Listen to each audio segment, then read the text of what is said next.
I'm Renee. I'm sitting in my car, watching as the rain pounds on the windshield. In the distance, I can see my mother and step-uncle Ethan, standing in the rain at the airport, looking lost and desperate. Ethan is waving his arms around, clearly angry, and my mother is crying, holding her phone and tapping on it frantically. It all started when I returned home after a grueling 3-week work trip as a structural engineer. I was exhausted, and all I wanted was the comfort of my own home. But as I pulled into my driveway, my world shattered. There was a bright red sold sign on my front lawn. I thought I was seeing things, but it was real.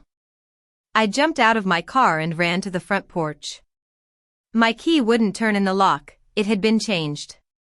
I pounded on the door until it finally opened, and there stood Ethan, holding a roll of packing tape. He didn't look the least bit guilty. He just shrugged and said, "We sold it, Renee. A young woman like you doesn't need such a big house." I was in shock. This house was my pride and joy. I had worked so hard for it. My father died when I was 12, and my mother and I had struggled for years. We moved from one small apartment to another, never having a place that truly felt like home. I promised myself that one day, I would buy a house that I could call my own. I worked through college, skipping parties, and taking extra shifts. I studied engineering and saved every penny. 3 years ago, I finally bought this house. I remember sitting on the empty living room floor, crying because I finally had a place that was mine. But Ethan had always been a problem. He married my mother 10 years ago. He's a pompous man, always talking about himself and thinking he's the smartest person in the room. He never respected my work. When I got my degree, he said, "Good for you, dear. Maybe you can find a rich husband now." When I got my first big promotion, he scoffed, they probably needed to fill a diversity quota. He always made me feel small. My mother would always defend him, saying, "Renee, don't be so sensitive. He loves you, he's just joking." So, I learned to keep my mouth shut. But this house was my escape. It was the one place where Ethan had no power. He didn't pay the mortgage, he didn't mow the lawn, and he didn't choose the paint colors. It was all me. Now, he was standing in my living room, packing up my things. I told him he couldn't sell my house, that it was in my name. But he just said, "We're family, Renee. What's yours is ours. This place is too much work for a single woman." I was furious. I demanded to know where the money from the sale was. He was evasive at first, but then he admitted that he and my mother were going to Italy for a second honeymoon and to fund their retirement. They had sold my house, my sanctuary, without my consent. I was heartbroken. I called my mother, but she had turned off her phone.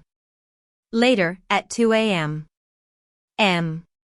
I got a text from her. "Renee, honey, Ethan told me you're upset. Don't be dramatic. We're about to take off. Let's talk when we get back. This is for the best. We love you." I called her back, and when she answered, I could hear the airport announcements in the background. I asked her if she knew what was going on, and she sighed and said that Ethan had been under a lot of stress and that the business wasn't doing well. I was in shock.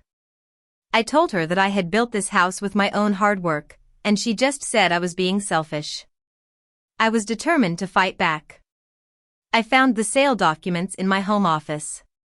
He had sold the house for $650,000, and after paying off the $150,000 mortgage, there was $500,000 in equity. But the money had been wired to a joint account in his and my mother's name. He had forged my signature on the deed. I knew I needed help. I called an old friend from college, Jake. He's now a real estate attorney. I explained the situation to him, and he immediately took me seriously. He said that what Ethan had done was mortgage fraud, wire fraud, grand larceny, and forgery. These were felonies, and if we pursued it, Ethan could go to prison. I was torn. I knew that if we went ahead, it would also affect my mother. But she had chosen Ethan over me. She had known what was happening and had done nothing to stop it. So, I decided to go through with it. Jake and I started working on the case. We filed a lease pendens on the house to stop the sale from being finalized and filed a police report. We also started looking into Ethan's financial background. My uncle, Tom, who is an accountant and hates Ethan, joined us.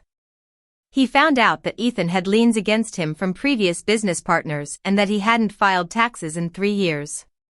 We also discovered that he had transferred $200,000 from the house sale proceeds to a shell company called Golden Horizon Investments, which he was the signing officer of. He was trying to wash the money. We kept digging and found that he had a storage unit paid for in cash. Using the fact that the unit was in my mother's name, I managed to get the code, which was my birth year, of all things, and found boxes and boxes of files and a safe. I called Jake, and he got a subpoena. We built a case against Ethan. The district attorney was impressed with our evidence. They decided to arrest him when he landed back in the country. Now, as I sit here in my car, watching them struggle at the airport, I know that justice is finally being served. Sam had filed court orders to freeze all of Ethan's accounts that morning. I can imagine the scene inside the terminal, Ethan trying to use his cards, getting declined, and getting angrier and angrier. My phone rings. It's my mother. I let it go to voicemail. Then Ethan calls, and I do the same. They are stuck, with no money and no place to go. A few minutes later, I see the police cars speed past me towards the terminal. I know that Ethan is about to be arrested. I watch as the officers approach him, and he tries to puff out his chest and act important, but it's no use. He's taken into custody. My mother calls again, and this time I answer. She's sobbing, saying that the police took Ethan and that it's a mistake. I tell her calmly that I reported the fraud and gave them the evidence. She can't believe it. She pleads with me to come and get her, but I tell her I can't. I remind her that she left me homeless and that now she knows how it feels. After the legal process, the sale of my house was overturned because of the forged signature. The poor family that had bought it was heartbroken, but it was my house. Richard was denied bail and later pleaded guilty to avoid a 20-year sentence. He got 8 years in federal prison. My mother filed for divorce. She came to see me at the motel where I was staying. She looked terrible, like the woman she was before she met Ethan. She apologized, saying she didn't know he had forged my name. But I couldn't trust her. I told her she couldn't live with me when I got the house back. I needed my space to heal. 2 days later, I got the news that the title was cleared, and the house was mine again. I drove back to the house. The sold sign was gone, but the lawn was overgrown, and the windows were dirty. I walked inside. It was empty, but it was mine. I decided that I didn't want to live in that house anymore. It was tainted with the memories of what Ethan had done. I sold it on my own terms and used the money, along with the restitution, to buy a piece of land outside the city. I designed and built a new house from the ground up. It's a strong, solid house, built to withstand anything. My mother is now working as a receptionist at a local clinic. We talk once a week, and it's polite. She apologizes a lot, and I accept her apologies, but I can't fully trust her. I'm dating a nice guy named Alex, a graphic designer. He knows about my past and is patient with me. I've learned that family isn't just about blood. It's about the people who stand by you when you're in trouble. I'm not a victim anymore. I fought back and won. If anyone tries to take what's mine again, I'll be ready. I'm Renee, a structural engineer, and I'm still standing.